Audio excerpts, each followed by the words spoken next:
ఓం గం గణపతియే నమ ఓం నమ శివాయ ఓం శ్రీ మాత్రే నమ సర్వమంగళ మాంగళ్యే శివే సర్వార్థ సాధికే శరణ్యే త్రయంబకే దేవి నారాయణ నమస్తే. అందరికీ నమస్కారం. అందరికీ నూతన సంవత్సర శుభాకాంక్షలు, ఆంగ్ల నూతన సంవత్సర శుభాకాంక్షలు ప్రేక్షకులందరికీ. అయితే మనకి ఇంతకు ముందర లాస్ట్ టైంలో నేను ఒక్కొక్క రాశి వాళ్ళకి 2025 ఏ ఏ రాశుల వారికి ఎలాంటి ఫలితాలు వస్తాయి, అవి మన తెలుగు పంచాంగంతో సంబంధం లేకుండా కేవలం ఆంగ్ల సంవత్సరం దాని ప్రకారం మనము ఏ రాశులకి ఏ ఏ మార్పులు జరుగుతాయి, ఎలా ఉంటుంది, ఇవన్నీ నేను ఇన్డెప్త్గా చెప్పాను లాస్ట్ వీడియోలో.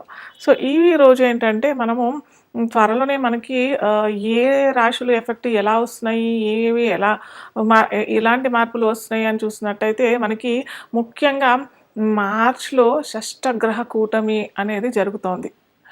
క్రితం మనకు 2019 సంవత్సరంలో కూడా షష్టగ్రహ కూటమి ద్వారా మీకు అందరికీ తెలిసిందే. మనకందరికీ ఎంతోమంది జ్యోతిష్ శాస్త్ర నిపుణులు మరియు శాస్త్రవేత్తలు ఎన్నో రకాలుగా చెప్పారు, ఖచ్చితంగా ఏదో సంఘటన జరుగుతుంది, అది మానవాతీతానికి పెద్ద ఆటంకాలు తెస్తుంది అని చెప్పేసి ఖచ్చితంగా చెప్పాము కూడా. కాకపోతే అది పర్టికులర్గా ఈ వ్యాధి వస్తుంది అని చెప్పేసి చిన్నగా ఒక సూచిక మాటుకే మాకు ఎవరికైనా అంతే, జ్యోతిష నిపుణులు 90-95% కరెక్ట్గా చెప్పగలుగుతాం, 5% అటు ఇటు అన్నట్టుగానే ఉంటుంది, ఖచ్చితంగా అయితే రాదు. కాకపోతే అక్కడ కూడా ఇది ఏంటంటే దేశగోచారం ప్రకారంగా చూసిన సంఘటన అనమాట. కాబట్టి మనకి ఎలాంటి ఫలితాలు వస్తాయని చెప్పేసి ఈ షష్టగ్రహ కూటమి వల్ల మనము అప్పుడు చెప్పగలిగాం. అందరూ జ్యోతిష నిపుణులు చెప్పారు, ఖచ్చితంగా చెప్పారు, ఫలానా తారీఖు ఈ పంచగ్రహ షష్టగ్రహ కూటమి వస్తుంది, దానివల్ల ఏ రాశులు ఇబ్బంది పడతారు కూడా ఖచ్చితంగా చెప్పారు.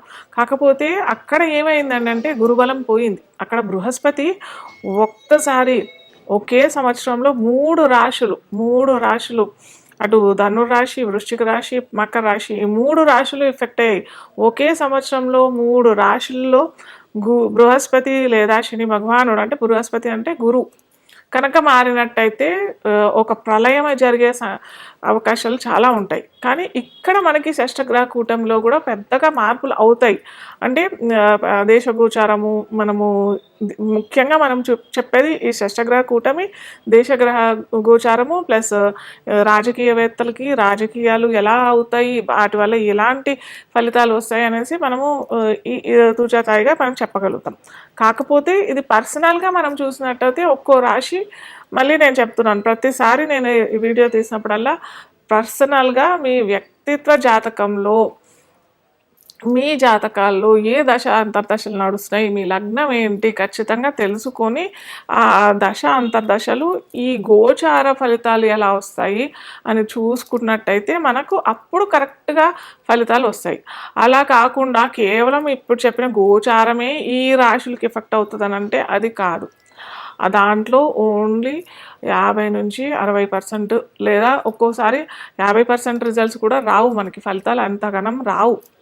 మనం ఖచ్చితంగా మన నక్షత్రం ఏంటి, మన రాశి ఏంటి, మన లగ్నం ఏంటి, దశాంతర్దశలు ఏమి నడుస్తున్నాయి, లగ్నాధిపతి ఎంత బలంగా ఉన్నాడు, ఇవన్నీ మనం ఖచ్చితంగా మన జాతక చక్రంలో తెలుసుకోవాల్సిన విషయాలు. దాని ద్వారా ఈ గోచారం ఏంటంటే ఒక 20-30% రిజల్ట్స్ వస్తాయి.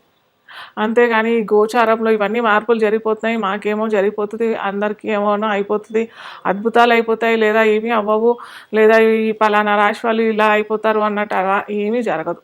కాకపోతే మనకి తూచాతాయిగా మనకి ఏ రాశిలో ఈ గ్రహాలు కలయిక నడుస్తుంది. యాక్చువల్గా గ్రహ కూటమి అంటేనే, షష్టగ్రహం అంటే 6 గ్రహాలు కూటమి అంటే కలుసుకొని ఆ రాశిలో అది కూడా 2 రోజులే జరుగుతుంది సంఘటన. ఎందుకంటే ప్రతి 2.5 రోజులకి చంద్రుడు మారిపోతాడు. చంద్రుడు ఒక రాశి నుంచి ఇంకో రాశికి మారిపోతాడు.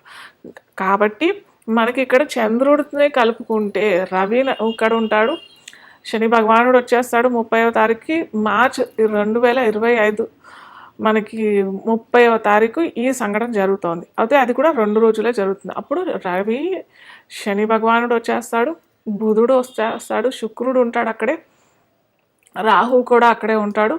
ఈ గ్రహాలు బుధుడు కూడా అక్కడే ఉంటాడు కాబట్టి ఈ గ్రహాలన్నీ ఉంటాయి కాబట్టి మనము ఆ 2 రోజులు మనము షష్టగ్రహ కూటంగా మనం తీసుకుంటాము. ఆ రాశి అంటే మీన రాశిలో పడుతుంది కాబట్టి మీన రాశి వాళ్ళకి ఎలా ఉంటుంది, అలాగే మిగతా రాశులందరికీ కూడా ఎలా ఉంటాయి మనం చూస్తాము ఇప్పుడు తుచతాయిగా. అయితే ఇంకొకటి ఏంటంటే ఇక్కడ తెలుసుకోవాల్సింది చాలా ముఖ్యమైన విషయం ఏంటంటే ఈ ఒక ఆర్క్ లాగా వచ్చేస్తుందనమాట. అంటే మనకి 2 రోజులు షష్టగ్రహ కూటమి ఉంటుంది. తర్వాత 2.5 రోజుల తర్వాత చంద్రుడు వచ్చేస్తాడు. తర్వాత 10-15 రోజులకి రవి మారిపోతాడు. మళ్ళీ బుధుడు వెళ్ళిపోతాడు. రాహు మనకి కుంభరాశిలోకి వస్తాడు. ఇలా అన్నీ ఒక్కొక్క గ్రహాలు వెళ్ళిపోతుంటాయి. శుక్రుడు వెళ్ళిపోతాడు, బుధుడు వెళ్ళిపోతాడు. ఇవన్నీ వెళ్ళిపోతుంటాయి కాబట్టి ఆ పంచగ్రహ కూటమి అనేది కూడా మెల్లిమెల్లిగా వీడిపోతుంది. కాకపోతే ఇక్కడ ఈ పంచగ్రహ కూటమి అనేది కూడా 10-15 రోజులు మనకి అదే 7 లగ్నాలకి మటుకు కాలసర్పదోషం వస్తుంది. అయితే చాలా మటుకు అందరూ చెప్పేది ఏంటంటే కాలసర్పదోషం అనేది కాలసర్ప యోగమా అని చెప్పబడుతుంది. మన పూర్వీకులు చెప్పిన విధానం అయితే ఈ కాలసర్ప యోగము దేశగోచారంకే వర్తిస్తుంది కానీ పర్సనల్గా వ్యక్తిత్వ జాతకానికి ఎటువంటి ఇబ్బంది ఉండదు అనేసి చెప్తారు. కానీ కొన్ని లగ్నాలకి మటుకు ఒక్కొక్క 12 రకాల ఇవి కాలసర్పదోషాలు ఉంటాయి. సో ఒక్కొక్క కాలసర్పదోషం ఒక్కో విధమైన ఫలితాలు కూడా ఇస్తుంది. ఇన్డెప్త్గా ఎప్పుడన్నా వీలుంటే నేను చెప్తాను ఒక్కొక్క కాలసర్పదోషం ఏ విధమైన ఫలితాలు ఇస్తుంది అని చెప్పేసి మరిన్ని వీడియోస్లోను. అయితే అలా ఈ 7 లగ్నాలకి మటుకు ఖచ్చితంగా ఈ కాలసర్పదోషం అయితే వర్తిస్తుంది. మీరు ఎవరన్నా పిల్లలు పుట్టేవాళ్ళు వాళ్ళు ఏమన్నా ఉంటే ఏమంటారు చాలామంది నన్ను అయితే అడుగుతుంటారు టైమింగ్స్ ఇవ్వమని చెప్పేసి. దయచేసి ఈ కాలసర్పదోషంలో కాకుండా వేరే లగ్నాల్లో చూసుకోండి మీ పిల్లలు పుట్టుక. ఇదొక్కటి మన చేతిలో కొద్దిగా ఉంటుంది. జనన సమయము మరణ సమయము ఈ 2 మన చేతుల్లో ఉండవు చెప్పాలంటే. కాకపోతే మన మానవ ప్రయత్నం ఏదైనా చేయాలని అంటే మటుకు ఇది మన చేతుల్లో ఉంటుంది. కాస్త చూసి చేసుకోండి. నెక్స్ట్ ఇప్పుడు కన్యా లగ్నం తెలియని వారికి రాశి అని అనుకున్నట్టయితే ఈ కన్యా లగ్నానికి అధిపతి ఎవరు అని అంటే బుధుడు.